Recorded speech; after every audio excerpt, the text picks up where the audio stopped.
قربانی کے لیے مفتی صاحبان کہتے ہیں کہ اوپر کھڑا ہونا چاہیے، خود کرے یا اوپر کھڑا. میں نہیں کھڑا ہو سکتا. جانور جب تڑپتا ہے تو مجھے کچھ ہونے لگتا، تو میں بچوں کو بھیجتا ہوں جاؤ قربانی پہ کھڑے ہو. میں تو مرغی ذبح ہو رہی ہوں نا تو اس کو تڑپتے نہیں دیکھ سکتا. جیسے ابراہیم علیہ السلام کا تصور کر کے میری چیخیں نکل کہ انہوں نے جب ان کی کمر پہ گوڈا رکھا ہوگا یوں کر کے، ہاتھ باندھے پاؤں باندھے اور سر کے بال یوں اٹھا کے یہاں لائے ہوں گے سر کو، اور چھری یہاں رکھی ہوگی، تو کیا کیفیت ہو؟ تو یوں آسمان کو دیکھ کر کہ یا اللہ کیا تم مجھ سے ناراض ہو گیا کہ میرے دل میں اسماعیل زیادہ اتر گیا ہے؟ یا اللہ ایسا کبھی نہیں ہے. یا اللہ یہ میرا کوئی امتحان تو لے رہا ہے، یا اللہ تیرے اوپر سب کچھ قربان ہے. اور یوں چلائی اور اللہ تعالیٰ نے، چھری کی کیا حیثیت ہے، اس نے چلنے سے انکار کر دیا. پھر چلائی، پھر چلائی.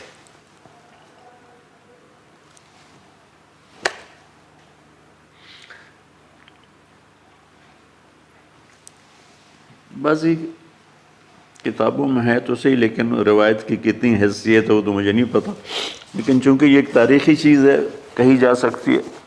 کہتے ہیں پھر گئے اور چھری کو تیز کیا پتھر پر، تیز کر کے جب آئے نا اور بال پکڑے. آسمان کے فرشتے 2 دفعہ روئے ہیں انسانی تاریخ میں. آسمان کے فرشتے 2 دفعہ روئے ہیں انسانی تاریخ میں.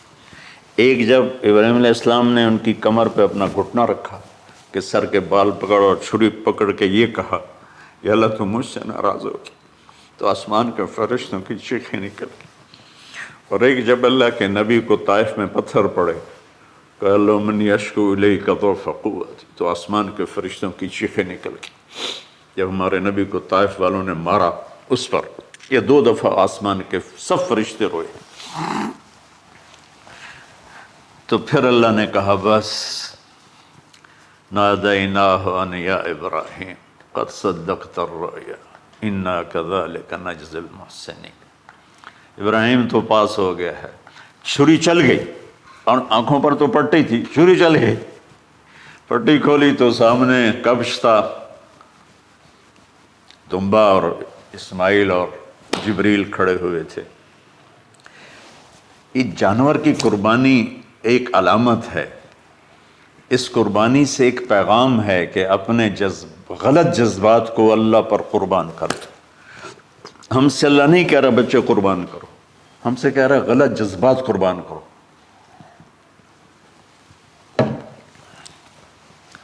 ہم سے اللہ کہہ رہا ہے اپنے جذبات کو دبا دو جو تمہیں اللہ اس کے رسول سے دور کرتے ہیں، ان پر چھری چلاؤ.